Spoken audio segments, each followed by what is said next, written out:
Hello guys, welcome to the channel. तो इस video में हमारा टॉपिक है एसिटाइल कोलिन, जो कि एक न्यूरोट्रांसमीटर की तरह कैसे काम करता है वही देखना है। Acetyl choline as a neurotransmitter इस वीडियो में डिस्कस करेंगे। तो एक्चुअली देखो, नाम में है एसिटाइल एंड कोलिन, मतलब एसिटाइल ग्रुप जो है प्लस कोलिन नाम के एक कंपाउंड के साथ ऐड होकर के ये फॉर्म करता है एसिटाइल कोलिन। ठीक है, ये एक टाइप का क्लास 1 न्यूरोट्रांसमीटर है। Class 1 neurotransmitter. अब देखो, न्यूरोट्रांसमीटर मतलब ये मतलब न्यूरोनल जो इम्पल्स हैं वो प्री साइनेप्टिक न्यूरॉन से पोस्ट साइनेप्टिक न्यूरॉन में ट्रांसफ़र करेगा न्यूरॉन, और काम करता है कहाँ पे? ये साइनेप्स में काम करता है। ठीक है, काम करता है साइनेप्स पे। तो क्योंकि ये न्यूरोट्रांसमीटर है, इसे न्यूरोट्रांसमीटर का 3 जो कैरेक्टरिस्टिक्स है उसे फुलफ़िल करना है। 3 कैरेक्टरिस्टिक्स क्या था न्यूरोट्रांसमीटर का? एक, इसे प्री साइनेप्टिक न्यूरॉन में सिंथेसाइज होना है, जो कि होता है एसिटाइल एंड कोलिन नाम के जो कंपाउंड है, ये दोनों ऐड होकर के प्री साइनेप्टिक न्यूरॉन पे इन अ वेसिकल स्टोर रहता है। मतलब दूसरा पॉइंट यही है। दूसरा पॉइंट क्या है? दूसरा पॉइंट, ये जो वेसिकल में जो ये पहला पॉइंट है, स्टोर होना है इन वेसिकल में। दूसरा पॉइंट है, इसे जब एक्शन पोटेंशियल आता है तब ये एसिटाइल कोलिन को हमारा साइनेप्स पे रिलीज़ होना है। अब देखो, रिलीज़ के टाइम पे कुछ इसका फंक्शन होता है, वो देखेंगे। और तीसरा क्या है? तीसरा फंक्शन ये है, इसका प्रॉपर्टी, इसका कुछ रिसेप्टर होगा। Receptor in post synaptic neuron. कौन सा रिसेप्टर है एसिटाइल कोलिन का, वो देखना है हमें। Post synaptic neuron. अच्छा, ये तीनों के बारे में डिटेल्स में डिस्कस करेंगे। तो देखो, एसिटाइल कोलिन ये एक हम बोले क्या, क्लास 1 न्यूरोट्रांसमीटर है। एक्चुअली हम इसके पहले वाले वीडियो में न्यूरोट्रांसमीटर का क्लासिफिकेशन पढ़े हैं। वहाँ पे देखे थे 4 टाइप का क्लासिफिकेशन होता है। 4 टाइप का क्लासिफिकेशन होता है न्यूरोट्रांसमीटर का। Class 1, class 2, class 3, class 4। Class 1 में आता है एसिटाइल कोलिन। क्लास 2 में आता है क्या, हमारे जो बायोजेनिक एमीन्स आता है, मतलब नॉरएपिनेफ्रिन, डोपामिन, ये सब आता है। और तीसरे में आता है क्या, अमाइनो एसिड डेरिवेटिव्स आता है जो न्यूरोट्रांसमीटर की तरह काम कर सकते हैं, जैसे गाबा, ग्लूटामेट, ये सब आता है। और चौथे में आता है कुछ गैसेस जो न्यूरोट्रांसमीटर की तरह गैस काम कर सकते हैं, मतलब कुछ गैस न्यूरोट्रांसमीटर की तरह काम करते हैं। उसमें आता है नाइट्रिक ऑक्साइड और हमारा कार्बन मोनोऑक्साइड। अभी इस वीडियो में हमारा टॉपिक है जो क्लास 1 है, क्लास 1 ये वाला एसिटाइल कोलिन को डिस्कस करना। अच्छा, इसका जो सिंथेसाइज पार्ट तो हो गया, इसका जो रिलीज़ पार्ट होता है ना, मतलब ये दूसरा पार्ट क्या है, साइनेप्स में इसको रिलीज़ होना है। देखो, पहले रिलीज़ पार्ट को देख लेते हैं। रिलीज़ कैसे होता है? ये by the process of exocytosis release होता है। देखो, ये मान लेते हैं प्री साइनेप्टिक न्यूरॉन का ये एक्सॉन है, ये स्प्रेड होकर के कुछ synaptic part, pre synaptic membrane मतलब पार्ट फॉर्म करेगा। और यहाँ पे मान लेते हैं ये है पोस्ट साइनेप्टिक न्यूरॉन का वो सोमैटिक पार्ट। ठीक है, ये पोस्ट साइनेप्टिक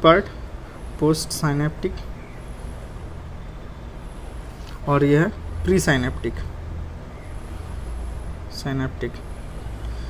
यहाँ पे ये एक्सॉन है, ये वाला एक्सॉन पार्ट, यहाँ से एक्शन पोटेंशियल आएगा। उसके बाद इसके अंदर देखो कुछ वेसिकल में एसिटाइल कोलिन स्टोर्ड रहेगा।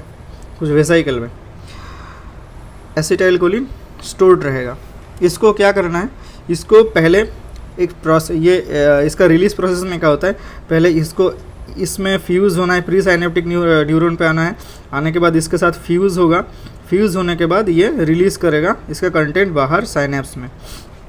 अब देखो, ये जो प्रोसेस है, इसका मूवमेंट होगा वेसिकल को, इसका हमारा प्री साइनेप्टिक न्यूरॉन में अटैच होने के लिए वो एक बहुत ही इंपॉर्टेंट प्रोटीन चाहिए होता है इसके लिए, साइनेप्टोब्रेविन। यहाँ पे एक प्रोटीन हेल्प करता है, साइनेप्टोब्रेविन। ये वाला प्रोटीन पहले आता है, इसको मूव करता है यहाँ पे साइनेप्टिक मेम्ब्रेन में अटैच होने के लिए। उसके बाद ये क्या करता है, एक्सोसाइटोसिस, मतलब इसका जो कंटेंट है बाहर रिलीज़ करता है, एक्सोसाइटोसिस।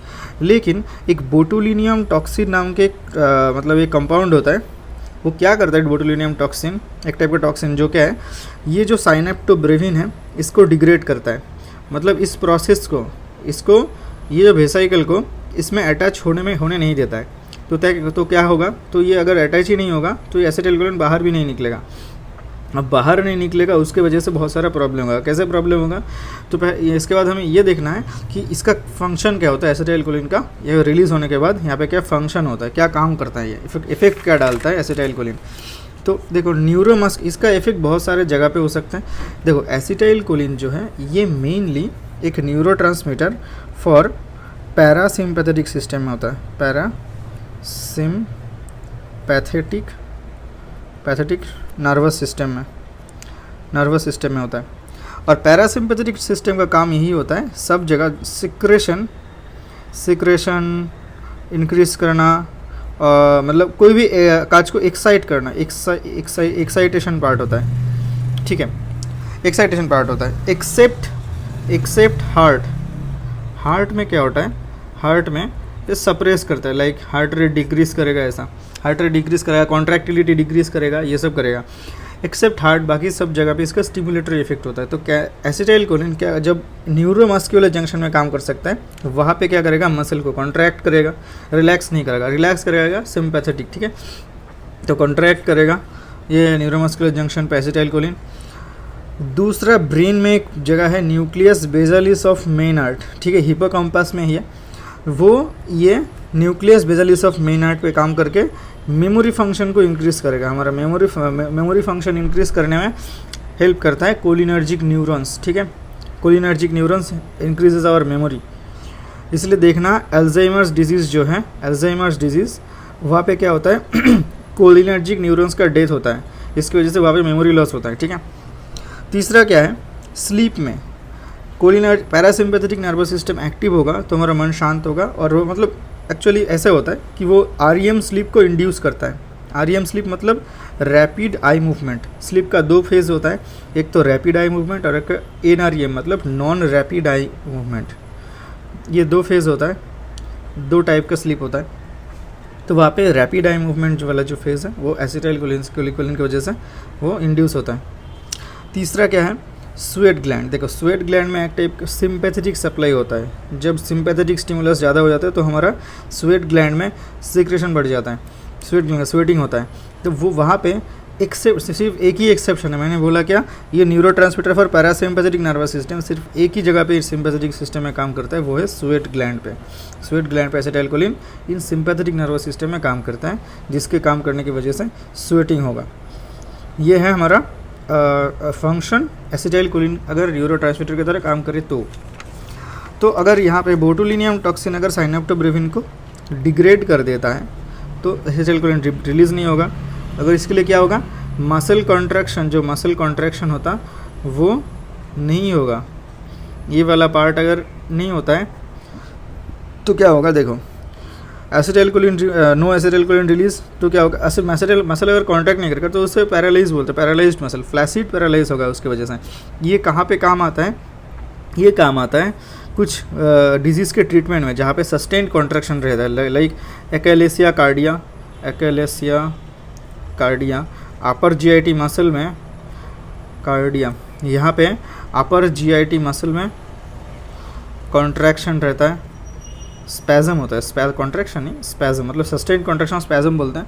तो यहाँ पे ट्रीटमेंट में हम यूज़ कर सकते हैं बोटैक्स को, बोटुलिनियम टॉक्सिन। ये क्या करेगा, ये जो कॉन्ट्रैक्शन को ये इनहिबिट करेगा, क्योंकि ये जाकर के एसिटाइलकोलिन रिलीज़ बंद कर देगा, इसके लिए ये मसल पैरालाइज हो जाएगा, जिसकी वजह से वो प्रॉब्लम दूर हो जाएगा, ठीक है, वो डिजीज़ का ट्रीटमेंट होगा।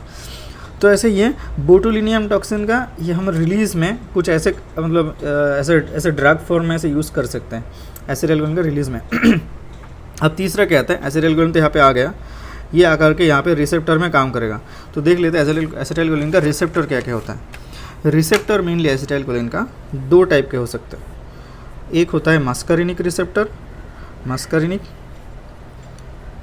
जिसको एम से डिनोट किया जाता है, और एक होता है निकोटिनिक मतलब एन से डिनोट किया जाता है।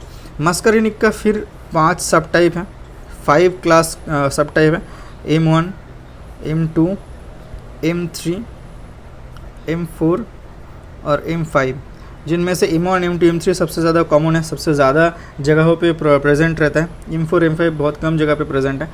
और निकोटिनिक जो रिसेप्टर है ये वाला है, दो टाइप का, NN मतलब न्यूरोनल सब टाइप, और NM मतलब ये NMJ न्यूरोमस्कुलर जंक्शन में रहता है निकोटिनिक सब टाइप का जो NM रिसेप्टर है, और ये है हमारा गैंग्लियन में रहता है, गैंग्लियन में रहता है। ये गैंग्लियन मतलब is a collection of cell bodies, okay, वहाँ पे रहता है N sub type neuronal sub type, और NM मतलब मसल सब टाइप, मसल में रहता है, न्यूरो निकोटिनिक सब टाइप जो मसल में रहता है।